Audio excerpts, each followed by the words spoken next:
We've all heard the biblical origins of Christmas, but societies have been celebrating light and birth in the darkest days of winter centuries before Jesus walked the earth. In the Norse country, this winter celebration was known as Yule.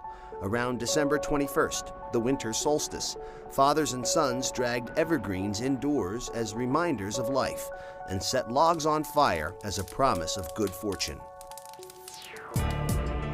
Ancient Rome had its own December festivals.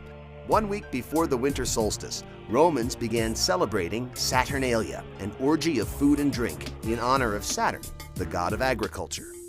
Some Romans, particularly soldiers and government officials, also worshipped Mithra, the sun god.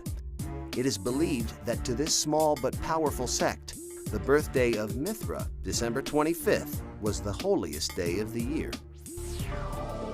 By the 1st century AD, pagan traditions were being challenged as Christianity took hold throughout the empire. But Christ's birth date remained a mystery, since the Bible doesn't mention exactly when he was born. Since pagan Rome already celebrated the birth of Mithra on December 25th, it is theorized the church adopted the date as the birth of the Christ child. In the 4th century, the church made it official, declaring December 25th as the feast day of the Nativity. The church knew it could not outlaw the pagan traditions of Christmas, so it came to accept them.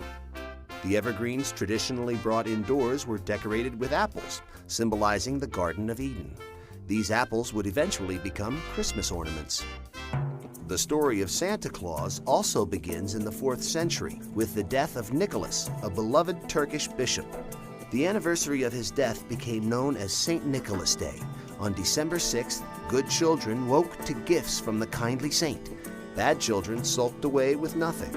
In Holland, he was known as Sinterklaas.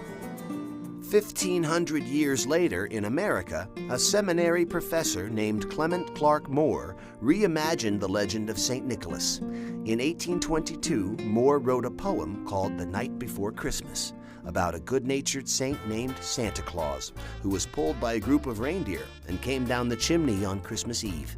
Like St. Nicholas, Santa Claus spread good cheer and gave gifts to children. Less clear was exactly what this Santa Claus looked like. Then in 1863, Thomas Nast, a cartoonist for Harper's Weekly, settled the matter once and for all with his version of the Christmas saint. Nast's Santa was rotund and jolly, with a full white beard and a sack full of toys. An American icon was born.